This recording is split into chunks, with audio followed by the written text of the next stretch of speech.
Corinne Lepage, bonsoir. Vous êtes avocate et ancienne ministre de l'Environnement et vous assistez l'association Agir 10 pour ce procès. Sur quels arguments basez-vous votre procédure?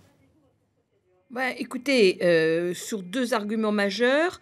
Le premier, c'est la pollution, parce qu'il y a une augmentation considérable de la pollution qui est attendue avec un dépassement des normes de qualité et bien entendu le bruit. Doublement parce que, l'autorité environnementale a fait beaucoup de remarques, sur les insuffisances, de l'étude d'impact, qui a triché quoi, il faut dire les choses, de manière carrée. Cette étude d'impact n'a pas pris en considération les normes qui étaient à prendre en considération, elle n'a pas pris en compte la réalité du bruit et elle a réduit considérablement, le nombre de bâtiments auxquels elle s'est intéressée. Et puis d'autre part, dans la réalisation même du projet, au lieu d'essayer de faire le maximum et de répondre à la loi qui oblige, le constructeur de l'autoroute à prendre toute mesure pour réduire les nuisances, ces mesures n'ont pas été prises, c'est-à-dire que c'est un enrobé bon marché qui a été choisi plutôt que celui qui permettait, de, protéger mieux, de réduire davantage le bruit. J'ajoute, L'annulation des que travaux, de est-ce qu'elle est surcroît les encore normes possible? françaises. Corinne Lepage, pardon, l'annulation Pardon? des travaux, elle est encore possible moins d'un mois avant leur début?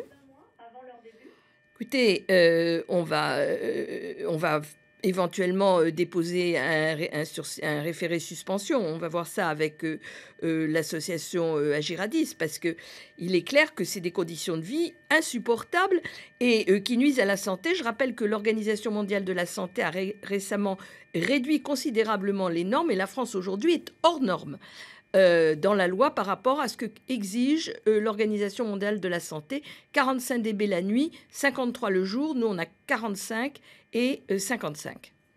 Pour vous, cet élargissement, il faudrait qu'il soit une occasion d'améliorer l'existant. À minima, c'est ce que vous demandez?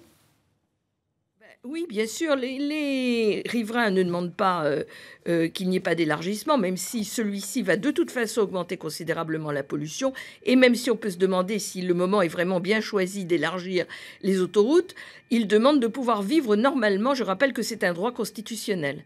Quel surcoût représenteraient ces équipements réclamés par les riverains? Vous l'avez évalué?